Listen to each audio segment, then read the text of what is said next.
Fibromyalgie. Les limites adaptatives.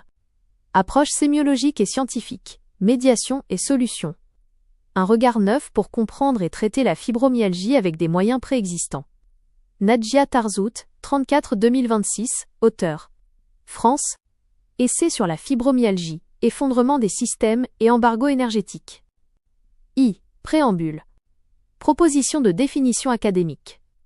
La fibromyalgie se définit comme un syndrome de défaillance multisystémique par saturation des mécanismes de compensation. Elle résulte d'une transition pathologique où une restriction mécanique initiale, devenue chronique, engendre une cascade de dérèglements métaboliques. Cet état se manifeste par une neuroinflammation et une simulation des processus auto-immuns, signalant l'incapacité du système à restaurer son homéostasie. Analyse de la définition. Saturation des mécanismes de compensation. Explique pourquoi le corps ne peut plus se réparer seul. Transition pathologique. Marque le passage d'un trouble simple à une maladie complexe. Simulation des processus auto-immuns. Justifie l'absence de marqueurs biologiques classiques malgré un handicap fonctionnel sévère. L'impasse d'un diagnostic clair et d'une piste thérapeutique efficace restera totale tant que l'angle d'approche sera inadapté. Comme le disait Albert Einstein, on ne peut pas résoudre un problème avec la psychologie qui l'a engendré. Cet essai tente à démontrer que la fibromyalgie est une décompensation sévère et progressive de toutes les fonctions adaptatives. Elle se manifeste par une carence systémique profonde et un effondrement en cascade des systèmes minéraux, hormonaux, immunitaires, digestifs, surrénaliens et posturaux. Une fois ce biais de perception établi, une stratégie de sécurité métabolique se dessine. L'objectif est de lever les signaux d'alerte du corps en soutenant l'organisme jusqu'au rétablissement des fonctions de base. La méthode naturelle démontrée.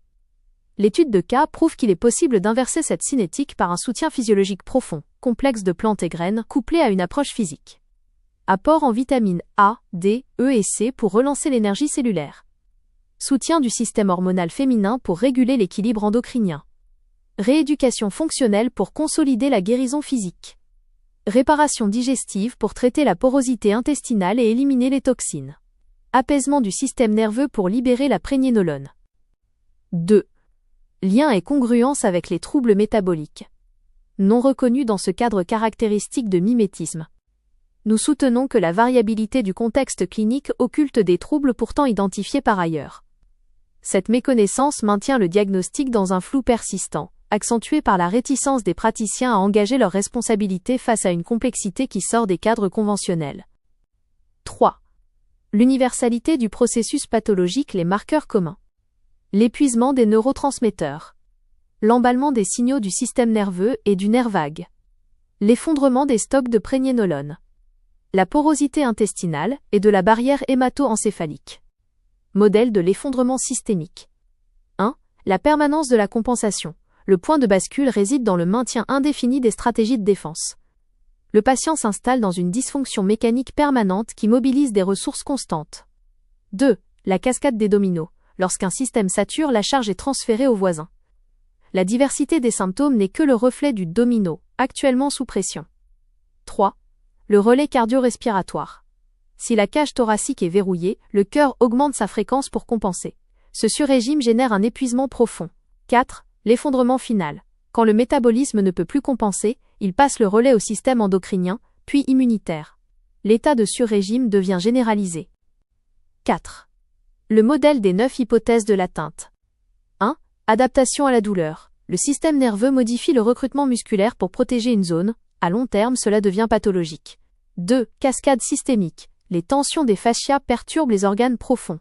3. Ménopause fonctionnelle induite. Sous stress métabolique, l'hypothalamus coupe la production hormonale pour économiser l'énergie. Cet état est réversible. 4. Hyperoestrogénie relative. Une progestérone trop basse entraîne des cycles irréguliers qui vident les réserves de fer. 5. Parasitose par effondrement immunitaire. La porosité intestinale permet l'installation de parasites détournant les nutriments. B12, fer, magnésium. 6. Stockage adaptatif. Obésité de compensation.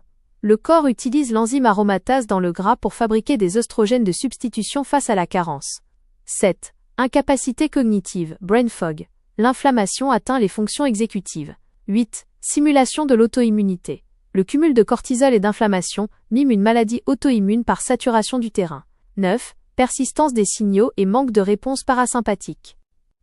V. Évolution du raisonnement, notions posturales et métaboliques. La recherche a évolué d'une vision purement musculaire, 1970, vers une approche biopsychosociale, 1990, puis l'étude de la sensibilisation centrale, 2000.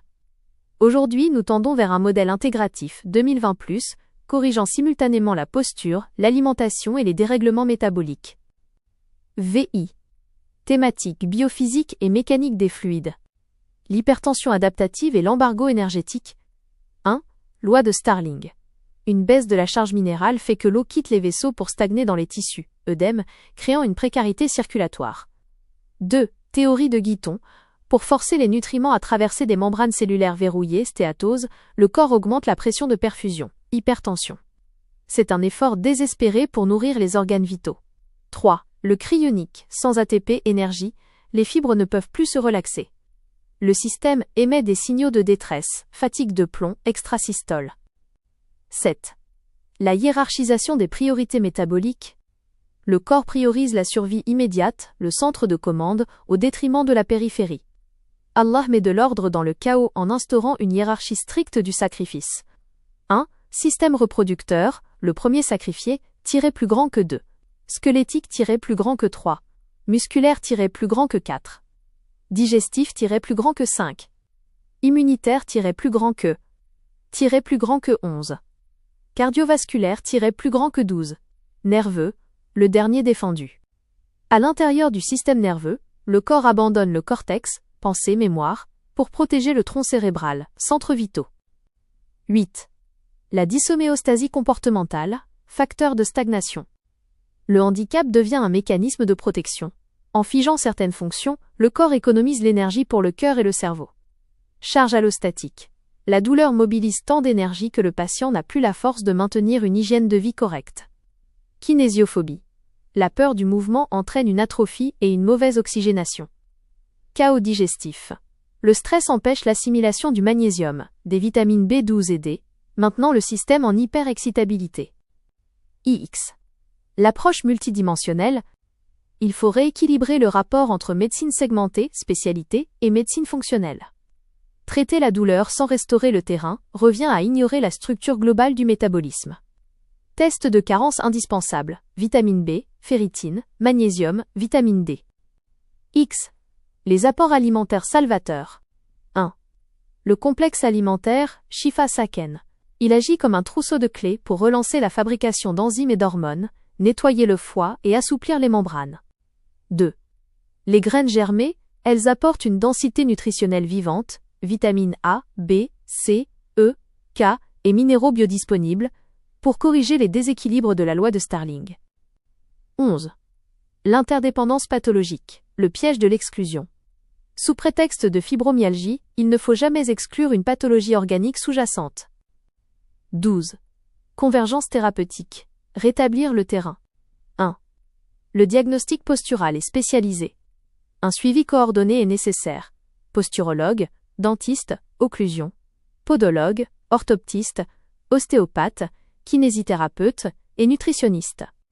2. Mouvement et activité physique modérée. Pas de sport intensif, mais une relance de la machine par des mouvements doux, marche, étirement, natation, pour oxygéner les cellules sans épuiser l'organisme. 3. Présentation du complexe Shifa Saken. Mélange de 36 ingrédients, nigel, safran, gingembre, ashwagandha, ortie, etc., conçu pour soutenir les fonctions hépatiques, hormonales et nerveuses. Posologie. Cure de 15 jours suivie de 15 jours de pause pour ne pas surcharger le métabolisme. Conclusion. La fibromyalgie n'est pas une fatalité, mais un état de siège biologique. En levant le signal d'alerte et en nourrissant la cellule, il est possible de retrouver l'homéostasie. La patience et une vision positive sont les clés pour accompagner ce processus de réversion. Références scientifiques, Starling, 1896, Wiggers, 1950, Guyton, 1991, Samuel et Schulman, 2012, Ziel, 2002, Neubauer, 2007.